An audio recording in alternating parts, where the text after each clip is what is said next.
කාලය ඇතුළත තමයි මට හේමක දමින්ද දියල්සි මහත්මයාම හම්බුනේ. ඒ වෙලාවේ තමයි මම හිතුවේ මොකද ෆෙයාවේ හෝල්ඩින්ග්ස් කියන ආයතනයේ සමූහ ව්‍යාපාරයක්. හුඟක් ක්‍රොස් වර්ටිකල්ස් තියෙනවා කොම්ප්ලිමෙන්ටිං ටු ඊච් අදර්. ඉතින් ඒකත් එක්ක මම හිතුවා මේ අවස්ථාව මම බලාගෙන හිටපු කාලයක් තිස්සේ කරන්න ආසාවෙන් හිටපු දෙයක් කියලා. එතකොට රියල් එස්ටේට් ඩිවෙලොප්මන්ට් වල ලංකාවේ කොන්ඩොමිනියම්ස් අපාර්ට්මන්ට් කොම්ප්ලෙක්සස් කියන එකේ ලක්ෂරි ලිවිං කියන කොන්සෙප්ට් එක මම හිතන්නේ මම වැරදි නැහැ. ෆෙයාවේ ආයතනය තමයි මුලින්ම ලංකාවේ එස්ටැබ්ලිෂ් කරේ කියන එක මම හිතන්නේ කවුරුත් ඒකට වැරද්දක් කියන එකක් නෑ. ඒක හේමක දමින්ද දියල්විස් මහත්මයාගේ විෂන් එක. අයිවන් සුබෝදෑසනක්. ස්ටාර්බක්ස් කියන සන්නාමය ලෝ පුරා ප්‍රචලිත සන්නාමයක් බවට පත් කළ හෝවර්ඩ් ෂෝල්ස් අපූර්ව කතාවක් කියනවා. ඔහු කියනවා ලෝකයේ ප්‍රබලතම සහ නොනැසී පවතින සන්නාම නිර්මාණය වන්නේ හදවතින් බව. ඔහු වැඩිදුරටත් කියනවා එහි තිරසාරේවයි තිරසාර පැවැත්මට හේතුව ඒවා මානව හර පද්ධතින් මත ගොඩනැගී තිබෙන නිසාය කියලා.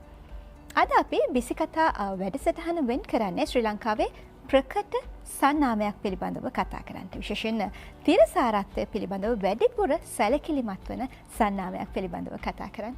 අද අප ආරාධනා කළා ෆෙයාවේ හෝල්ඩින්ග්ස් ගෲප් CEO අශේන් කර්තේලිස් මහත්මයාට ඉතාමත් ආදරෙන් සහ ගෞරවයෙන් බිසිකතා වැඩසටහන වෙත පිළිගන්නවා. අයිබෝන්. අයිබෝන් ටෂානි.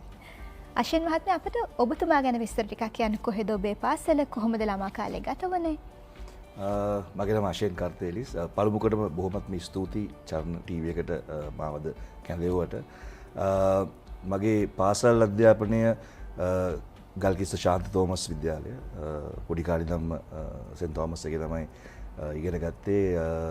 පාසල් ජීවිතය ඉතින් හරිම සුන්දරයිනේ. අපි හැමෝම ආයි වතාවක් යන්න ලැබුණා නම් කියලා හැමතිස්සෙම සිහිකට ගන්න තැනක්. ඉතින් පාසල් ජීවිතයේදී අධ්‍යාපනයට වඩා මගේ ක්‍රීඩාව පැත්තට තමයි හුඟක් නැඹුරත්වය තිබුණේ ඇවිල්ලා. ඉතින් ක්‍රීඩා ජීවිතයත් පාසලෙන් පස්සෙත් ඒක කන්ටිනියු කරන්න ලැබුණා මට.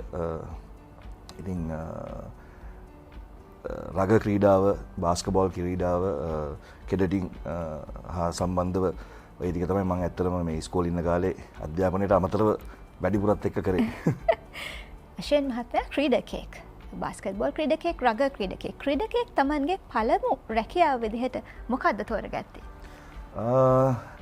දැන් ලංකාව ප්‍රොෆෙෂනල් ස්පෝර්ට්ස් පැත්තේ ටිකක් මම හිතන්නේ ක්‍රිකට් වලට අරුණුකොට හුඟක් අනිත් ස්පෝර්ට්ස් තාම ඩෙවලොපින් ස්ටේජ් එකේ තියෙන. ඉතින් මම හිතන්නේ ක්‍රීඩකයෙක් ඇත්තටම රග වලටත් දැන් හුඟක් හොඳ ප්‍රොෆෙෂනල් ස්ටෑන්ඩඩ් එකක් හැදීගෙන එනවා ලංකාව ඇතුලේ. ඉතින් ඇත්තට මේක හොඳ පෙරනිමිත්තක් කියලා මම හිතනවා. දැන් මම ඉස්කෝලෙන් අවුට්ලා එද්දි ක්‍රීඩාවත් ඇත්තටම ආසාවට කරාට ඒකෙන් කරියර් එකක් හදාගන්න පොඩ්ඩක් මීට අවුරුදු 20කට 22කට කලින් පොඩ්ඩක් අමාරු තත්ත්වයක් තිබුණේ ස්පෙෂලි මේ රග ක්‍රීඩාවේ. බට් ඉතින් ඒකත් එක්ක ඉතින් මගේ ඔළුවේ හැමතිස්සෙම තිබ්බා ක්‍රීඩාව හැමතිස්සෙම ආසාවට කරාට කරියර් එකක් හැටියට ප්‍රොෆෙෂනල් කෝපරේට් එන්වයරන්මන්ට් එන්න ඕන කියන එක හැමතිස්සෙම ඔළුවේ තිබ්බා. නැත්නම් ඉතින් ක්‍රීඩකයෙක් මම හිතන්නේ පළමු කොටම කැමති මම හිතන්නේ ක්‍රීඩාවෙන්ම ඉස්සරහට යන්නනේ. අශේන් මහත්මයා දැන් මේ ක්‍රීඩාව ගැන කතා කරපු නිසා මේ ක්‍රීඩාව කියන සාධකය ඕනම කෙනෙකුට ඕනම රැකියාවක දෙන්න කොහොමද වැදගත් වෙන්නේ? ක්‍රීඩාව තුලින් හුඟක් කැරක්ටර් බිල්ඩ් එකට ඉවහල් වෙනවා. මම හිතන්නේ නායකත්වය, කණ්ඩායම් හැඟීම මේ වගේ මේ බේසික්ම කැරක්ටර් එක ඇතුලේ හැදෙන්න ඕන දේවල් ක්‍රීඩාව තුලින් ඇත්තටම ඉතාමත්ම ප්‍රගුණ කළා ඒක ලබා දෙනවා. ඉතින් මම හිතන්නේ ක්‍රීඩාවක් කරන එක හැම පුද්ගලයෙක්ම කළ යුතුයි මම හිතන්නේ. ඒක ඉතින් ඇත්තට මම සහභාගී වුණ පාසල ක්‍රීඩාව කියන්නේ සම්පූර්ණ මනුස්සෙක් සමාජයට නිර්මාණය කරන තේමාව හුඟක් බිලීව් කරන සෙන්ට් තෝමස් කොලෙජ්. ඉතින් ක්‍රීඩාව කියන එක මිනිස්සෙක්ගේ ඉදිරි ජීවිතේට ඉතාමත්ම වැදගත් අර කණ්ඩායමක් වශයෙන් ක්‍රීඩා කිරීම, නායකත්වය ඒ ඔක්කොම ටික ප්‍රගුණ වෙන්න මම හිතන්නේ ක්‍රීඩාව ඉතාමත්ම වැදගත්. මම හිතන්නේ දැන් ෆෙයාවේ හෝල්ඩින්ග්ස් ඔබේ භූමිකාවටත් මේ ක්‍රීඩාවෙන් ඔබ ලද සංයමය පුහුණුව වැදගත් වෙනවා ඇති කියලා අප හිතනවා. කොහොමද ෆෙයාවේ හෝල්ඩින්ග්ස් ආයතනයට සම්බන්ධ වුණේ? ඇත්තට මම පටන් ගත්තදී මගේ කරියර් එකේ ඉස්කෝලෙන් අවුට් වෙලා මුලින්ම මට අවස්ථාව ලැබුණා HSBC බැංකුවට හොංකොං ඇන්ඩ් ෂැන්ඝයි බැංක් එකට රැකියාවේ නිරත වෙන්න. ඉතින් මම හිතනවා ඒක ඇත්තටම හොඳ පන්නරයක් වුණා මට බැංකින් බෑග්ග්‍රවුන්ඩ් එකකට මල්ටිනේෂනල් එකකට වැඩ කරන්න ලැබීම. ඉතින් මගේ ජීවිතේ වැඩි කාලයක් මම හිටියේ බැංකින් ෆයිනෑන්ස් ඇන්ඩ් ඉන්ෂුරන්ස් කියලා සෙග්මන්ට් එකේ HSBC එක ඊට පස්සේ ග්ලෝබල් පේමන්ට්ස් කියලා ආයතනයක් අපේ පේමන්ට් කාඩ් ඉන්ඩස්ට්‍රි එකේ ආයතනයක ඊට පස්සේ ස්ටෑන්ඩඩ් චාර්ටර්ඩ් බැංකුව ඊට පස්සේ තවතක් මට ඩිරෙක්ටර් ශ්‍රී ලංකා මෝල්ඩීස් ග්ලෝබල් පේමන්ට්ස් ආයතනයට එන්න ලැබුණා. ඊට පස්සේ AIA ආයතනය ඉන්ෂුරන්ස් ආයතනය. ඉතින් මේ දැනුම් සම්භාරය හා මගේ ක්ලෝස් රිලේෂන්ෂිප් එක බැංකින් සෙක්ටර් එක තිබිච්ච එක ඇත්තටම මට හුඟක් ඉවහල් වුණා ෆෙයාවේ ආයතනයේ භූමිකාවට. ඉතින් ෆෙයාවේ ආයතනයට එන්න කලින් මම ප්‍රොෆෙෂනලි බැලුවොත් ඇත්තටම බැංක කෙනෙක් BFSI සෙග්මන්ට් එකේ ප්‍රොෆෙෂනල් කෙනෙක් කියන එක හරි. මම මේ වෙලාවේ ඇත්තටම මතක් කරන්න ඕන අපේ ෆෙයාවේ ආයතනයේ නිර්මාතෘ මිස්ටර් හේමක දමින්ද දයාල්විස් මහත්මයා අවාසනාවකට වගේ අපිට මේ අවුරුද්දේ එතුමාව නැති වුණා. එතුමා රෝගී තත්ත්වයෙන් හිටියේ. ඇත්තටම මට මේ වෙලාවේ අතිශයින්ම මතක් කරන්න ඕන වෙලාව එතුමාගේ විෂනරි ලීඩර්ෂිප් එක.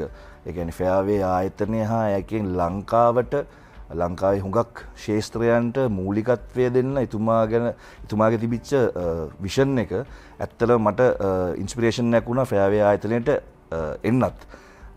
ඉතින් ෆෙයාවේ ආයතනයේ දැන් අන්තිම අවුරුදු 3ක කාලේ මම ගෲප් චීෆ් එක්සිකියුටිව් ඇතුළේ වැඩ කරනවා.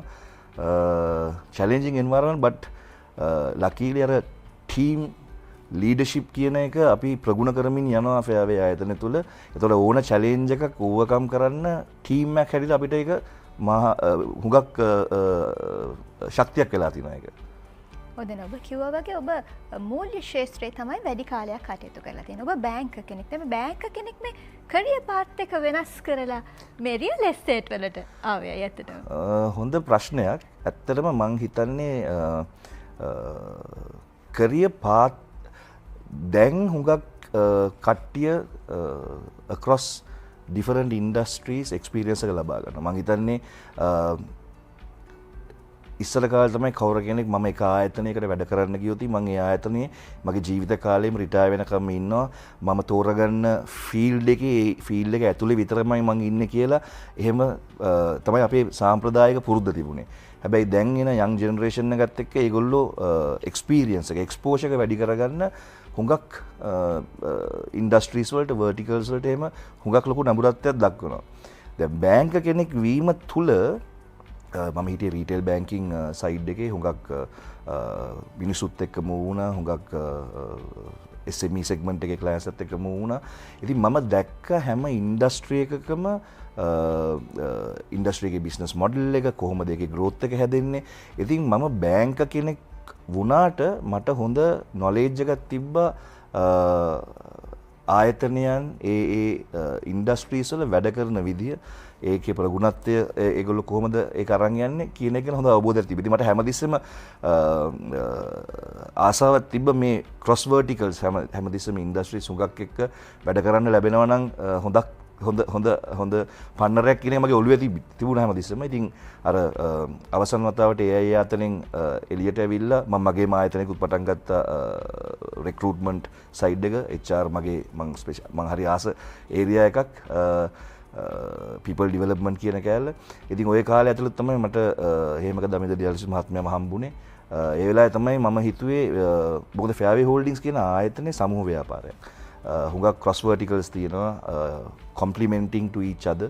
ඉතින් ඒකත් එක්ක මම හිතුවා මේ අවස්ථාව මම බලාගෙන හිටපු කාලයක් තිස්සේ කරන්න ආසාවෙන් හිටපු දෙයක් කියලා. ඔව් දැන් ෆෙයාවේ හෝල්ඩින්ග්ස් ඔබ අසා තිබෙන සන්නාමයක්. මේ ෆෙයාවේ හෝල්ඩින්ග්ස් කොයි කාලයේද නිර්මාණය වෙන්නේ සහ මොන විදිහේ වටිනාකම් මතද මේ ආයතනය ගොඩනැගිලා තිබෙන්නේ?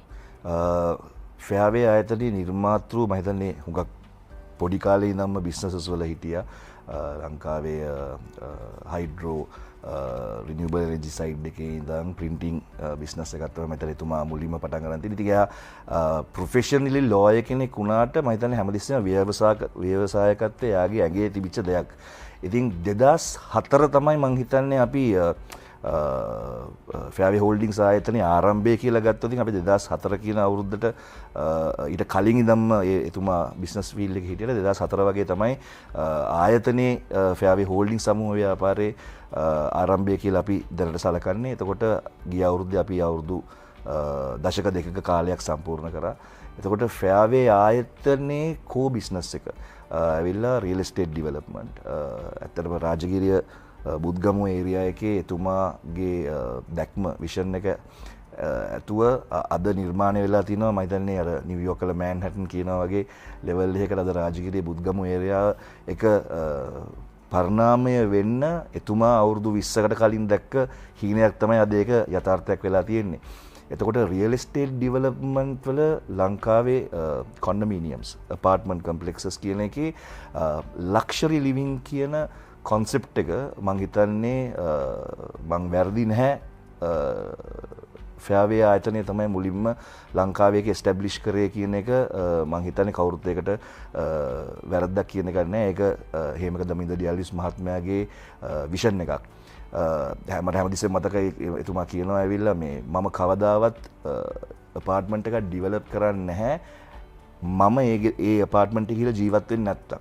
ඒකයි මම හිතන්නේ ඕනම කන්ස්ට්‍රක්ෂන් ෆීල්ඩ් එක හා ඕනම රියල් එස්ටේට් ඩිවෙලොප්මන්ට් මේකක ඒක හොඳ න්‍යායක් හොඳ මේ කොන්සෙප්ට් එකක් කියලා මං හිතනවා ඕනම ඩිවෙලොපර් කෙනෙක්ට දාන්න. මොකද සාමාන්‍යයෙන් තමන් ජීවත් වෙන්න හදන ස්ථානයක් තමන් කවදාවත් අඩු ක්වොලිටි එකටවත් මේ කෝනර්ස් කට් කරලා එහෙම කරන්නේ නැහැ නේ. ඉතින් මං හිතනවා ෆෙයාවේ එකේ රියල් එස්ටේට් ඩිවෙලොප්මන්ට් වල ස්ට්‍රෙන්ත් එක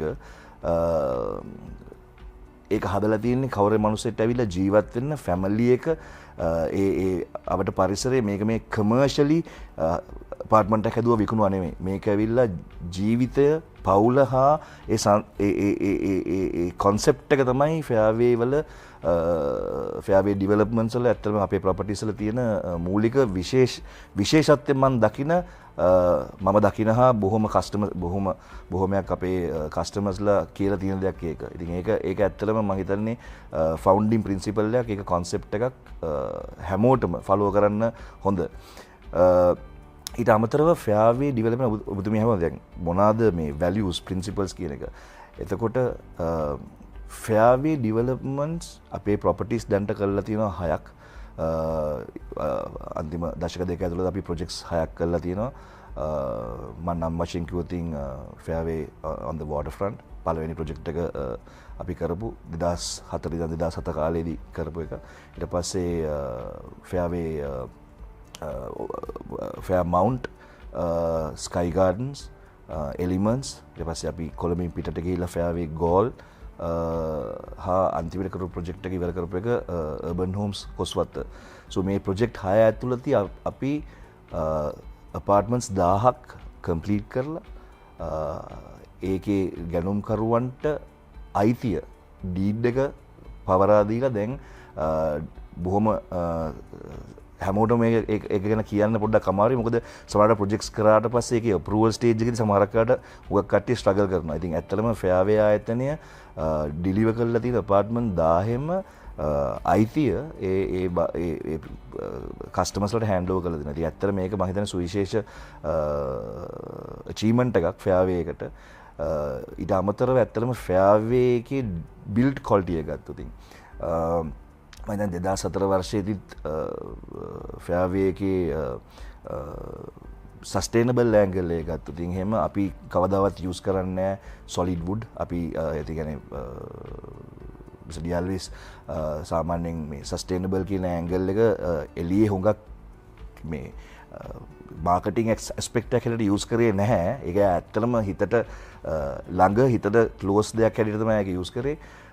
ෆෙයාවේ එකේ බිල්ඩ් ක්වොලිටි එක ගත්තොත් අපි කවදාවත් ගස් කපලා ගස් වලින් යූස් කරන ලී යූස් කරලා නැහැ. ඔක්කොම ඉන්ජිනියර් ටිම්බර් කියන ටෙක්නොලොජි එක 2004 මම කියන්නේ ඒකයි මේ අද ඊයේ පටන් ගත්ත දෙයක් නෙමෙයි සස්ටේනබල් ඇන්ගල් එක හෝ ක්වොලිටි දෙයක් දෙනවා කියන එක අද ඊයේ පටන් ගත්ත දෙයක් නෙමෙයි ෆෙයාර් එකට. මුල ඉඳන්ම ඒ ඇස්පෙක්ට් එකෙන් තමයි ගියේ. සාමාන්‍යයෙන් අපේ ඔක්කොම ටිම්බර් ඇවිල්ලා ඉන්ජිනියර් ටිම්බර්. ඊට පස්සේ අපි ගත්තොතින් Windows වලට අපි යූස් කරන්නේ UPVC කියන ටෙක්නොලොජි එක. සමහරක් වෙලාවට හුඟක් කට්ටිය ඇලුමිනියම් භාවිත කරනවා. ඉතින් මේ වගේ දේවල් වලින් අල්ටිමේට් බලාපොරොත්තුව කස්ටමර් කෙනෙක්ට එයා ජීවත් වෙන ස්ථානය සස්ටේනබලි ග්‍රීන් කොන්සෙප්ට් එකෙන් පුළුවන් තරම් දුරට නිමවන්න. අපි යූස් කරන හැම මටීරියල් එකක්ම යුරෝපියන් ස්ටෑන්ඩඩ් හෝ ඒ හා සමාන බිල් ක්වොලිටි එකකින් තමයි කරන්නේ. ඉතින් මේ ෆෙයාර්වේ හෝල්ඩින්ග්ස් එකේ මං කිව්වොත් එහෙම මේ කෝ බිස්නස් එක මුදුන් මුල වගේ තියෙන එක. හැබැයි ඊට අමතරව අන්තිම දශක දෙකේ අපි සෑහෙන්න ව්‍යාප්ත වෙලා තිනවා අනිත් ඒරියා වලටත්. අපි විරාමයට කලින් මේ ෆෙයාර්වේ හෝල්ඩින්ග්ස් කියන්නේ කුමන විදිහේ ආයතනයක්ද මොන විදිහේ වටිනාකම් මතද ඒ ගොඩනැගී තිබෙන්නේ කියන කාරණා පිළිබඳව කතා කළා. ඒ අතරේ අශ්වින් මහත්මයා කියු කාරණාවක් තමයි මේ ෆෙයාර්වේ හෝල්ඩින්ග්ස් තවත් දිශාවන් වලටත් හැරිලා තියෙනවා කියලා. මොනවද ඒ නව ව්‍යාපෘති මොනවද ඒ නව ශාස්ත්‍ර? ටශාන්ති ඇත්තටම මේ කෝ බිස්නස් එක අපේ රියල් එස්ටේට් ඩිවෙලොප්මන්ට් වගේම රියල් එස්ටේට් ඩිවෙලොප්මන්ට් ඇතුළත් අපි සාමාන්‍ය බිස්නස් එකතු forward integration backward integration lateral integration කියන කොන්සෙප්ට් එක තුල ග්‍රෝ වෙලා තියෙනවා. නිකන් උදාහරණයක් වශයෙන් ගත්තොත් අපි මම අර කිව්වාගේ අපි දැනට කරලා තියෙන ප්‍රොජෙක්ට්ස් 6 කරලා තියෙන්නේ ෆෙයාර්වේ ප්‍රොපර්ටිස් කියන අම්බ්‍රෙලා එක යට. එතකොට අපි හැම කරන ප්‍රොජෙක්ට් එකක්ම අලුත් කම්පැනියක් හැටියට ඒක යට හැදෙනවා. ඊට අමතරව අපේ කන්ස්ට්‍රක්ෂන් නාමයක් අපි පටන් ගන්න තියෙනවා Chatham Construction and Consultancy. ඒක තමයි අපේ කන්ස්ට්‍රක්ෂන් සම්බන්ධයෙන් අපේ ප්‍රොජෙක්ට්ස් වලට හා අපි එළියේ ප්‍රොජෙක්ට්ස් වලට එහෙම අපේ කන්ස්ට්‍රක්ෂන් නාමයක් හැටියට යන්නේ. ඊට අමතරව ප්‍රොපර්ටි එකක් ඩිවෙලොප් කරාට පස්සේ ඒක හෝම් ඕනර්ස්ලට හෑන්ඩ් ඕවර් කරනකම් ෆැසිලිටි මැනේජ්මන්ට් කම්පැනි එකක් කියන කොන්සෙප්ට් එක තියෙනවා කොන්ඩොමිනියම්ස් වල. ඒ කියන්නේ ප්‍රොජෙක්ට් එක හදලා ඉවරලා ඩිවෙලොපර් හෑන්ඩ් ඕවර් කරාට හෝම් ඕනර්ස්ලගෙන් සංයුතියෙන් යුතුව මැනේජ්මන්ට් කවුන්සිල් එකක් හැදෙන කාලය වෙනකන් මේ ප්‍රොපර්ටි එක බලා ගන්න ඕන. සාමාන්‍යයෙන් අවුරුදු 1.5ක 2ක කාලයක් තියෙනවා ප්‍රොජෙක්ට් එක ඉවරයි. හැබැයි හෝම් ඕනර්ස්ලට හෑන්ඩ් ඕවර් කරලා ඒ කවුන්සිල් එක හැදෙන. ඉතින් අර ඒ කාල පරිච්ඡේදය බිල්ඩිම බලා ගැනීම හා හෝම් ඕනර්ස්ලත් එක්ක ගනුදෙනු කිරීමට අපේ ෆැසිලිටි මැනේජ්මන්ට් කම්පැනි එකක් තියෙනවා BMS කියලා බිල්ඩින් මැනේජ්මන්ට් සර්විසස්. එතකොට අපි ඩිවෙලොපර් කෙනෙක්ට ප්‍රොජෙක්ට් එකක් හදනවා. ඒක හදන්න අපේ කන්ස්ට්‍රක්ෂන් නාම් එකක් තියෙනවා.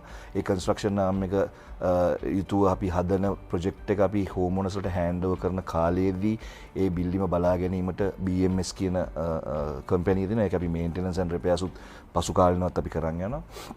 ඊට අමතරව සාමාන්‍යයෙන් අපි ප්‍රොපර්ටි එකක් ක්ලයන්ට් කෙනෙක් ගත්තට පස්සේ ඒ ගනුදෙනුකරුවා කැමති හොඳ වටිනාකමින් ලාභයක් ලැබුවට පස්සේ ඒක අපපාර සෙකන්ඩරි මාකට් එකේ විකුණන්න. ඉතින් අපි රියල්ටර් ලංකා ප්‍රොපර්ටිස් කියලා අපේ බ්‍රෝකර් ආම් එක තියෙනවා, ප්‍රොපර්ටි බ්‍රෝකරින් ආම් එක. අපි ඒකෙදී කස්ටමර්ස්ලාට ඒගොල්ලන්ගේ ප්‍රොපර්ටිස් විකිණීමට ප්‍රොපර්ටිස් තියෙනවා. දැන් සමහර කස්ටමර්ස් ඉන්නවා ප්‍රොපර්ටිස් 4-5 තියෙනවා. ඉතින් ඒගොල්ලන්ට වෙලාවක් නැහැ ප්‍රොපර්ටිස් මැනේජ් කරන්න. ඒතර ප්‍රොපර්ටි මැනේජ්මන්ට් සයිඩ් එක අපි මේ රියල්ටර් ලංකා ප්‍රොපර්ටිස් වලින් කරනවා. ඉතින් ඔය බිස්නසස් ටික අපේ රියල් එස්ටේට් ඩිවෙලොප්මන්ට් ආම් එක ඇතුළෙම තියෙන බිස්නස් ටිකක්. තව අපි ඩියල්විස් මේ බිස්නස් එක පටන් ගත්ත කාලේ අපි බිල්ඩ් ඔපරේට් ට්‍රාන්ස්ෆර් කියන මොඩල් එකේ BOT කියලා සඳහන් කරතින් බිල්ඩ් ඔපරේට් ට්‍රාන්ස්ෆර් මොඩල් එකේ අපි බිල්ඩින්ග්ස් කිහිපයක්ම අපි හදලා දැන් මේ වෙනකොට මැනේජ් කරගෙන යනවා. ඉතින් මම හිතන්නේ රියල් එස්ටේට් බිස්නස් එක ඇතුලේ මේවා තමයි තියෙන අපේ කම්පැනි. ඊට අමතරව අපි ලෙෂර් සෙක්ටර් එකේ ඉන්නවා. අපේ කොළඹ Heart of Colombo ෆෝර්ට් වල rooms 181 rooms smart luxury business hotel එකක් තියෙනවා ෆෙයාර්වේ කොළඹ කියලා. හුඟක් කට්ටිය මේක ප්‍රචලිත මොකද අපි හැම මාසෙටම ඉවෙන්ට්ස් කරනවා මේ හොස්පිටල් ස්ට්‍රීට් එකේ ඩච් හොස්පිටල් එකේ පිටිපස්සේ හොස්පිටල් ස්ට්‍රීට් එකේ තමයි අපේ මේ රූම්ස් 181කින් යුක්ත ස්මාර්ට් ලක්ෂරි හොටෙල් එක තියෙන්නේ. ඉතින් ලෙෂර් සෙක්ටර් එකේ මම හිතන්නේ අපේ දැන්ට තියෙන ක්‍රවුන් ජුවල් එක ඒක තමයි. හොටෙල් එක ගත්තත් ඇත්තටම මීට අවුරුදු 9කට කලින් මේ හොටෙල් එක පටන් ගනිද්දී ටෙක්නොලොජි කියන එක කෝ කොන්සෙප්ටක් හැටියට තමයි ඩියල්විස් මේ හොටෙල් එක පටන් ගත්තේ. මොකද මේ හොටෙල් එකේ තියෙන රූම් සිට මම කිව්දින් අර සස්ටේනබල් එනර්ජි කන්සර්වේෂන් සයිඩ් එක ගත්තොත් එහෙම රූම් එකේ තියෙන ටෙම්පරේචර් කන්ට්‍රෝලින් ඒ ඔක්කොම මිට අවුරුදු 9ට කලිනුත් ඒ ටෙක්නොලොජි එක ලංකාවට ඇවිල්ලවත් නැහැ. එතකොට එතුමා මේක පටන් ගනිද්දි ඉතින් අපේ තියෙන හැම ෆ්ලෝ එකකටම එනර්ජි සේවිං මෙකැනිසම් මුළු ඉලෙක්ට්‍රිකල් සයිඩ් එකෙම කරලා තියෙනවා. ඉතින් කස්ටමර් කෙනෙක්ට ස්මාර්ට් ලක්ෂරි කියන කොන්සෙප්ට් එක ඇතුලේ අද වෙනකොට අපේ රොබෝට්ස්ලා තමයි රූම් සර්විස් ඩිලිවර් කරන්නේ. ඇත්තටම මේ ෆස්ට් ඉන් ද ඉන්ඩස්ට්‍රි කියලා කියන්න පුළුවන්. අපේ ගෙස් කෙනෙක් රූම් සර්විස් ගත්තොත් අද රොබෝ කෙනෙක් ඇවිල්ලා තමයි ඒගොල්ලන්ට කෑම බීම ඔක්කොම ටික ඩිලිවර් කරන්නේ. ඉතින් අපේ ෆෙයාවේ කොළඹ හොටෙල් එක අවට අපි හුඟක් ලෙෂර් සයිඩ් එකේ ටුවරිස්ට් කියන ටුවරිස්ට් හරියන වටපිටාවක් සලසන්න හුඟක් දේවල් අපි අපේ ආයතනයෙන් කරනවා. උදාහරණයක් වශයෙන් අපි ස්ට්‍රීට් ෆුඩ් ෆෙස්ටිවල් කියන කොන්සෙප්ට් එක හුඟක් කාලයක් ගිය අවුරුද්දේ කරන් ආවා. ඒක කරේ ඇත්තටම ලංකාවේ ඉන්න ලාංකික ජනතාවටත් මොකද අපේ ඉකොනොමික් ක්‍රයිසිස් එකෙන් පස්සේ හුඟක් කට්ටිය හුඟක් කස්ටමර්ස්ලට මේ එන්ටර්ටේන්මන්ට් කියන එක හුඟක් අඩුවෙන් තිබුණේ. ඉතින් අපි හැම මාසෙකම ස්ට්‍රීට් ෆුඩ් ෆෙස්ටිවල් එකක් කරා විඩාබර ජීවිතයෙන් පොඩ්ඩක් මිදිලා සෙනසුරාදා සිකුරාදා සෙනසුරාදා දවස් දෙකේ කට්ටියට ඇවිල්ලා පවුල් පිටින් ඇවිල්ලා එන්ජොයි කරන්න අපි මේ අවුරුද්දේ පටන් ගත්ත ඇත්තටම ආර්ට් ඇන්ඩ් ජෑස් ඇත්තටම මේක ෆෙයාවේ එකේ ඉකොනොමික් ක්‍රයිසිස් එකට කලින් ඉඳන් අපි කරන් ආපු එකක්. ඉතින් ආර්ට් ඇන්ඩ් ජෑස් කියන කොන්සෙප්ට් එක පොඩ්ඩක් අගේන් අර CSR පැත්තට පොඩ්ඩක් නැඹුරත්වයක් දරන එකක්. අපි ෆෙයාවේ ආයතනය art music culture and sports මේ සෙග්මන්ට්ස් හතර පොඩ්ඩක් අපි කවර් කරනවා හුඟක් අපි කරන CSR සයිඩ් එකේ දේවල් වල. ලංකාවේ ඉන්න චිත්‍ර ශිල්පීන් ඒගොල්ලන්ගේ අපි මේකට කිසිම අයකිරීමක් කරන්නේ නැහැ. ඒ ආර්ට් ඇන්ඩ් ජෑස් එකට සහභාගී වෙන නිර්මාණකරුවන්ගෙන්. ඉතින් අපි හැම මාසෙකම අන්තිම වීකෙන්ඩ් එකේ හොස්පිටල් ස්ට්‍රීට් එකේ මේ ආර්ට් ඇන්ඩ් ජෑස් ඉවෙන්ට් එක කරනවා. මම බලාපොරොත්තු වෙනවා මේක බලන කට්ටියත් ලබන මාසේ තියෙන එකට එයි කියලා. එතකොට ලංකාවේ ඉන්න චිත්‍ර ශිල්පීන් සමූහයක් ඇවිල්ලා එදාට ඒගොල්ලන්ගේ නිර්මාණ අපි පොඩි කම්පිටිෂන්ස් තියනවා. පොඩි ළමයි ඇවිල්ලා ඒගොල්ලන්ට මේ ආර්ට් කම්පිටිෂන්ස් තියනවා. ඉතින් ඒකත් ඇත්තටම අර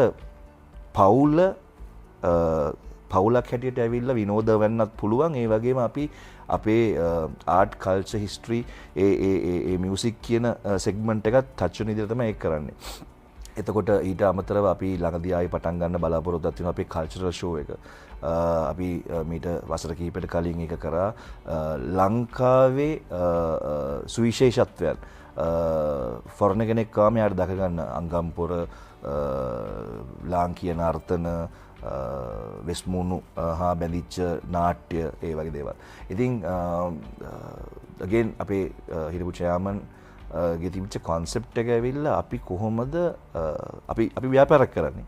හැබැයි අපේ ව්‍යාපාරය ඇතුළත අපි කොහොමද අපේ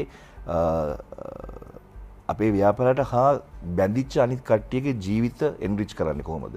ඒකයි මම කිව්වේ මේ චිත්‍ර ශිල්පීන්, නර්තනකරුවන් අපි ඒගොල්ලන්ටත් අපිට හොඳ එන්වයරන්මන්ට් එකක් හදලා දෙන්න පුළුවන් නම් ඒගොල්ලන්ටත් ආදායම් මාර්ගයක් ඉපෙන ඒක හා අවසානයේ ලංකාව කොළඹ ෆෝර්ට් කියන එක අපි කොහොමද ටුවරිස්ට් ඩෙස්ටිනේෂන් එකකට මාකට් කරන්නේ.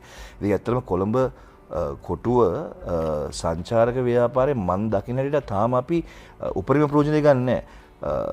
ෆොරණ කෙනෙක් ආම ලංකාවේ කොටුවේ බලන්න හුඟක් දේවල් තියෙනවා. රෙඩ් මොස්ක් එක, ක්ලොක් ටවර් එක මේ කිහිපයක් විතරයි.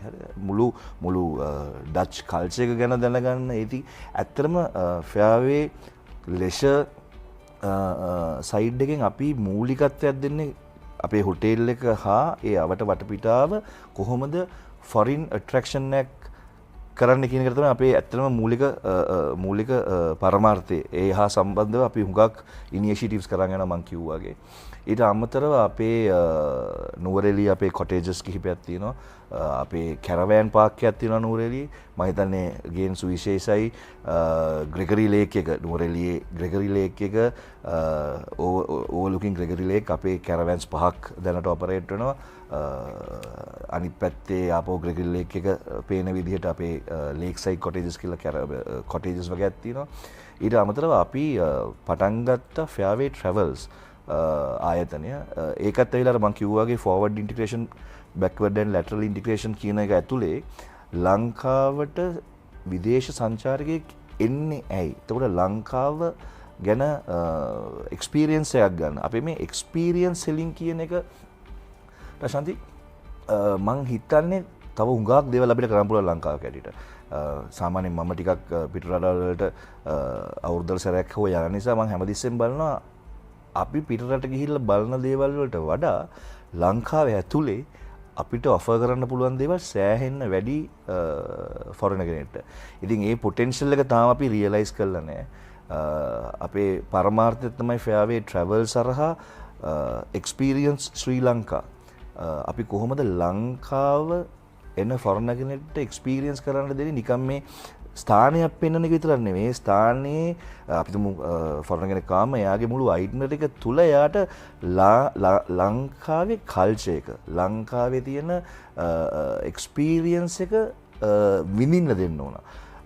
ඒක ගැන අපි පොඩ්ඩක් මේ දවස්වල ස්ටඩීස් කරන් යනවා. අපි හුඟක් ආයතනත් එක්ක මේ ක්ලෝස්ලි වැඩ කරන් යනවා. ෆෙයාවේ ට්‍රැවල්ස් කියන අපේ ලෙෂාම් එකේ තියෙන ට්‍රැවල් කම්පැනි හරහා අපි ඒ එක්ස්පීරියන්ස් එක ලබා දෙන්නත් අපි කටයුතු කරන් යනවා. ඊට අමතරව අපි අපේ ෆුඩ් කෝට් කමු කියලා ෆුඩ් කෝට් එකක් එනවා. ඉතින් ලෙෂර් සෙග්මන්ට් එකත් අර අපේ කෝ බිස්නස් එක තියෙන රියල් එස්ටේට් වගේම ටිකක් ෆෙයාවේ ආයතනයේට සමීප හා අපේ ඊතෝස් වලට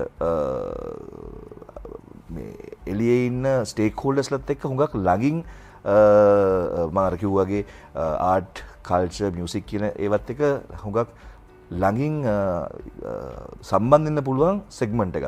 ඒක තමයි අපේ ඊළඟ තියෙන ලොකුම සෙග්මන්ට් එක ඉන්ඩස්ට්‍රි එක. ඊට අපතරව අපේ තියෙනවා ඉන්ටීරියර් සොලියුෂන්ස් ආම් එකක් සෙන්ටර් පොයින්ට් හෝම්ස් කියලා. ඇත්තටම ගෘහ අලංකරණය තුල අම්මා කෙනෙක්ට හෝ කාන්තාවකට සාමාන්‍ය මගේ ඒරියා කියලා කියන්න තියෙන කිචන් එක බෙඩ්රූම් එක ඒ සම්බන්ධව අපේ සෙන්ටර් පොයින්ට් එකේ බ්‍රෑන්ඩ් කිහිපයක් යටතේ ලොකු ප්‍රොඩක්ට් පෝට්ෆෝලියෝ එකක් තියෙනවා. අපේ හෝම් ග්‍රෝන් බ්‍රෑන්ඩ් එකක් තියෙනවා ලෙටෝ කියලා. යුරෝපියන් ස්ටෑන්ඩඩ් එකටම කම්පීට් කරන්න පුළුවන් විදියට ඒක තියෙනවා. So kitchens to wardrobes to pantry everything that අපි ඒකේ ඒ කම්පැනි හරහා කරනවා. තව cubic කියලා මොඩල් එකක් තියෙනවා. අපේ පාර්ට්නර්ෂිප් එකක් තියෙනවා බාන්සා ආයතනයත් එක්ක. අපි ඒගොල්ලන්ගේ හරහා අපේ cubic කියන මොඩියුලර් kitchen sets ඒව කරනවා. ඉතින් ඕවා තමයි අපේ ටිකක් key industries වගේ තියෙන්නේ. ඊට අමතරව අපේ අර නිවස කියන තැන අලංකරණය වෙන්න ඒක අර සංයෝගයේ පවුලට බ්ලෙන්ඩ් වෙන විදිහ අපේ තව තියෙනවා මේ horticulture and aquaculture. ටික ලංකාවට මං හිතන්නේ තාම ටිකක් අලුත් අපි aquascaping කියන බිස්නස් එකක් තියෙනවා. පස්සේ හෝටිකල්චර් ඉන්ඩෝ ප්ලාන්ට්ස් ටිකක් රෙයා ප්ලාන්ට්ස් ඒවත් කරනවා. ඊට අමතරව අපේ ලීගල් ෆර්ම් එකක් තියෙනවා. මොකද ලංකාවේ රියල් එස්ටේට් වල ටම ඩෙඩිකේට් වෙච්ච බුටික් ටයිප් ලීගල් ෆර්ම්ස් ටිකක් අඩුයි මන් දන්න තරමට. ඉතින් අපි හිතුවා දශක දෙකක එක්ස්පීරියන්ස් එකත් එක්ක ප්‍රොපර්ටි හා සම්බන්ධ වෙලා ඒකේ අප්‍රූවල් ප්‍රොසෙස් එක රාජ්‍ය ආයතනයන්ගේ අප්‍රූවල් ප්‍රොසෙස් එක ගන්න ගැන අපි තියෙන නොලෙජ් එක ටිකක් මම හිතනවා අපිට ඒක එළියේ මාකට් එකට ලබා දෙන්න පුළුවන්.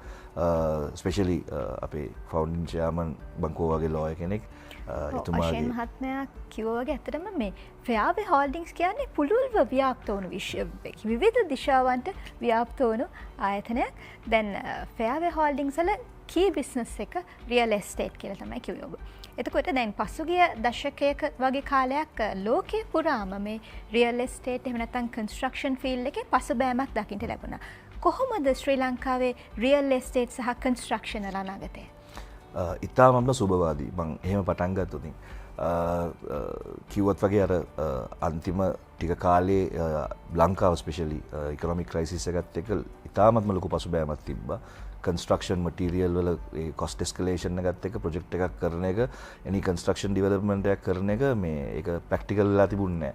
හැබැයි දැන් මාකට් කන්ඩිෂන්ස් හොඳයි, ප්‍රයිසස් සෑහෙන අඩු වෙලා තියෙනවා. ලංකාවේ රියල් එස්ටේට් මං හිතන්නේ අර පසුගිය අවුරුදු 3-4ක කාලයේ තිබිච්ච වැකියුම් එක දැන් ඉක්මනටම පිරීගෙන එනවා.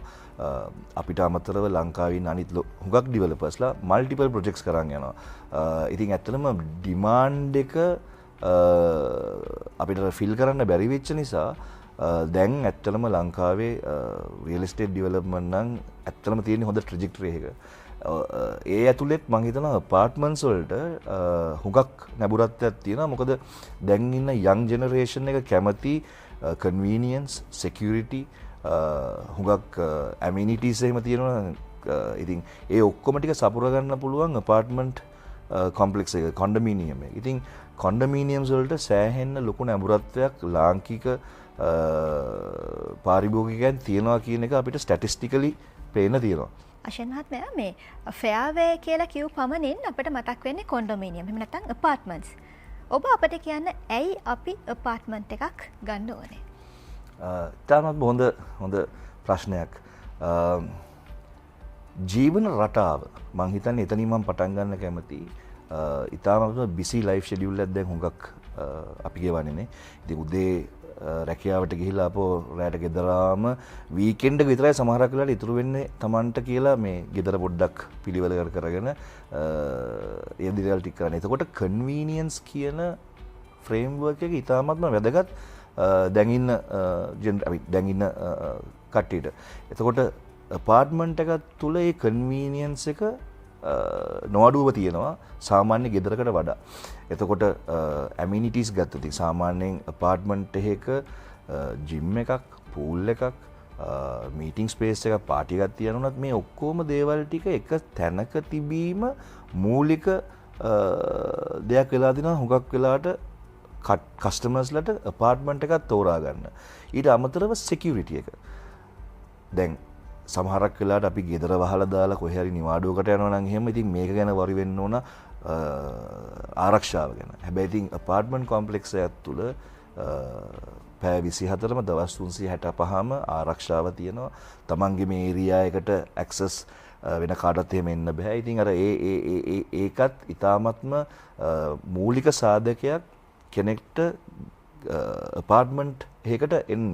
මම හිතන්නේ අර බිසි ලයිෆ් ෂෙඩියුල් එකේ කන්වීනියන්ස් එක, සිකියුරිටි එක හැමදේම අත ළඟ කියන දේ තමයි අපාර්ට්මන්ට් එකක් තෝරගන්න මම හිතන්නේ මූලිකම මේ ෆැක්ට් එක වෙලා තියෙන්නේ දැන් ඉන්න ක්ලයන්ට්ස්ලට. දැන් අශයෙන් මහත්මයා මේ වැඩසටහන පුරාම විස්තර කරේ ෆෙයාවේ හෝල්ඩින්ග්ස් කියන්නේ ආයතන ගණනාවක් එකතුවක්. විශේෂයෙන් තාක්ෂණයට ඉතාමත් සංවේදී ආයතනයක්. ඒ විතරක් නෙමෙයි මේ තාක්ෂණය කියන්නේ අනාගතයනේ. ශ්‍රී ලංකාවේ අතීතය, අපේ සංස්කෘතිය, අපේ වටිනාකම්, අපේ අනන්‍යතාවන් රැගෙන ඉදිරියට යන ආයතනයක්. කොහොමද ෆෙයාවේ හෝල්ඩින්ග්ස් හි අනාගතය? ඇත්තටම සුබවාදී. ඊටාත්ම හොඳ අනාගතයක් ෆෙයාවේ ආයතනයේ තියෙනවා. මම දැන් මෙච්චර කළා කතා කරේ අපේ ෆවුන්ඩින් චෙයාමන් අද එතුමා නැති වුණත් මම හිතනවා එතුමාට ඇත්තටම මේ ආඩම්බර වෙන්න පුළුවන් ගමනක් එතුමාගේ පුතා විරාට් දියල්විස් නව යං මේ හුඟක් තාරුණ්‍යයෙන් යුතු නායකත්වයක් එතුමාගේ තාත්තගෙත් එක්ක අන්තිම අවුරුදු 6ක කාලයක වගේ බිස්නස් එකත් එක්ක නිරත වෙලා හිටියදී මගේ අන්තිම අවුරුදු 3ත් හේමක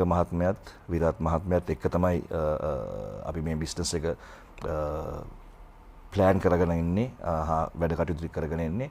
ඉතින් විරාත් ගේ විෂන් එකත් ෆෙයාවේ ආයතනයේ මා ඇතුළු අපේ කණ්ඩායමේ විෂන් එකත් අපි කරපු ඒ හොඳ දේවල් ටික ඉදිරියට එහෙමම කරගෙන යනවා. මම හිතන්නේ ඩිවෙලොපර් කෙනෙක් හැටියට මම අර පටන් ගනිද්දිත් කිව්වා අපිට තියෙන ඕන ප්‍රින්සිපල් එකක්. අපි ලබා දෙන දේ ඉතාමත් හොඳ දෙයක් වෙන්න ඕන. එතන අපි ජීවත් වෙනවා කියන තැන ඉඳන් අපි ඩිවෙලොප්මන්ට් එකක් කරද්දී හැමදෙස්සෙම මේක කවදාවත් වර්ධින්නේ නැහැ. ඉතින් අන්න ඒ ඊතෝස් එකේ විරාතුත් අපි හැමෝමත් ඒක ඉදිරියට කරගෙන යන්න අපි වැඩ කටයුතු කරමින් යනවා. ඉතින් ෆවුන්ඩින් ප්‍රින්සිපල්ස් වල ෆෙයාවේ එකේ ඇත්තටම මේ ආයි වෙනස් කරන්න දෙයක් මම නම් දකින්නේ නැහැ. මොකද සස්ටේනබිලිටි එක, caring to the nature, caring about the people, අපි වැඩ කරන අපිත් එක්ක වැඩ කරන අපේ ස්ටාෆ් එක විතරක් නෙවෙයි, අපිත් එක්ක වැඩ කරන හැම පුද්ගලයෙක්ම අපේ ඉකෝසිස්ටම් එක හොඳින් රැක බලා ගැනීම ෆෙයාවේ ආයතනයේ මූලික සිද්ධාන්තයක්. ඉතින් ඒ ටිකත් එක්ක අපි ඉදිරියට සෑහෙන ෆෝකස් එකක් දෙනවා මේ රියල් එස්ටේට් ඩිවෙලොප්මන්ට් හොඳ මාකට් ඔපචුනිටි එකක් තියෙනවා. අපි ඒකත් එක්කම අපේ 7 වෙනි ප්‍රොජෙක්ට් එක ලකී 7 මම හිතන්නේ 7th ප්‍රොජෙක්ට් එක අපි කිර්ලපනේ Heart of Colombo 5 කිර්ලපන ෆෙයාවේ ලැටිටියුඩ් කියන ප්‍රොජෙක්ට් එක අපි පටන් ගන්නවා. ඒක apartment 176කින් යුතු මහල් 27කින් යුතු ලක්ෂරි apartment එකක්. ඉතින් දැන්ටමත් අපි ඒකේ වැඩ කටයුතු කරලා තියෙන්නේ 3න් 1ක ප්‍රමාණයක් විතර දැන්ටමත් ඒක already completed. අපිට අපි බලාපොරොත්තු වෙනවා ඉදිරි මාස 24 කාලය තුල මේ මුළු ප්‍රොජෙක්ට් එකම ඉවර කරලා ඕනර්ෂිප් එක hand over කරලා අපේ 1001න් පටන් අරන් 1200 වෙනකන් apartments ටිකත් hand over කරලා ඉවරයක් කරන්න. ඉතින් කවුරුරි පාරිභෝගික භෞතිකට ඒ සම්බන්ධයෙන් වැඩි විස්තර දැනගන්න ඕන නම් මම හිතන්නේ අපි contact number එක පල්ලෙහා මේකේ දිස්සන තියෙනවා. ඉතින් real estate project වල විරාතුත් ඇත්තටම හේමක මහත්මයාගේ භාර්යාව සුන්දරි ඩියල්විස් මහත්මියත් ඒගොල්ලන්ගේ නායකත්වයත් ඇතුව මාත් මගේ කණ්ඩායමත් අපි ඉදිරි ගමන රියල් එස්ටේට් ලෙෂර් සෙක්ටර් හා අපේ අනිකුත් යාබද වෙච්ච හැම ව්‍යාපාරයකින්ම රටට ජාතියට පොසිටිව් ඉම්පැක්ට් එකක් වෙන්න හැම පැත්තෙම අපි ඒක තමයි අපේ මූලික පරමාර්ථය හා අධිෂ්ඨානය. ඒ සියලු ප්‍රාර්ථනාවන් නයිටුවන්ට කියාප ප්‍රාර්ථනා කරනවා. ඔබට තිරේ දකුණු දුරකථන අංක වලින් ෆෙයාවේ හෝල්ඩින්ග්ස් ආයතනයට කතා කරන්න පුළුවන්. අවශ්‍ය විස්තර ඔවුන්ගෙන් දැනගන්න පුළුවන්. අශෙන් මහත්මයා කිව්වා වගේ මේ සාර්ථක ව්‍යාපාරයක් සාර්ථක සන්නාමයක තියෙන ලක්ෂණයක් තමයි ඔවුන් Taman වටා ඉන්න Tamanට සම්බන්ධ සියලුම පාර්ශවකරුවන් පිළිබඳව සොයා බැලීම, ඔවුන් පිළිබඳව ඔවුන් අංක එකේ තබාගෙන Tamanගේ ව්‍යාපාරික කටයුතු සිදු කිරීම. මම හිතන්නේ අපිට එවැනි ආයතනයක් විදිහට ෆෙයාවේ හෝල්ඩින්ග්ස් හඳුන්වා දෙන්න පුළුවන්. අද අපි කතා කරේ පිසි කතා තුළින් ෆෙයාවේ හෝල්ඩින්ග්ස් ගෲප් CEO අශේන් කර්තෙලිස් මහත්මයාත් එක්ක බොහොම ස්තුතියි පැමිණියට. අයිබෝන් ඔබට. අයිබෝන්.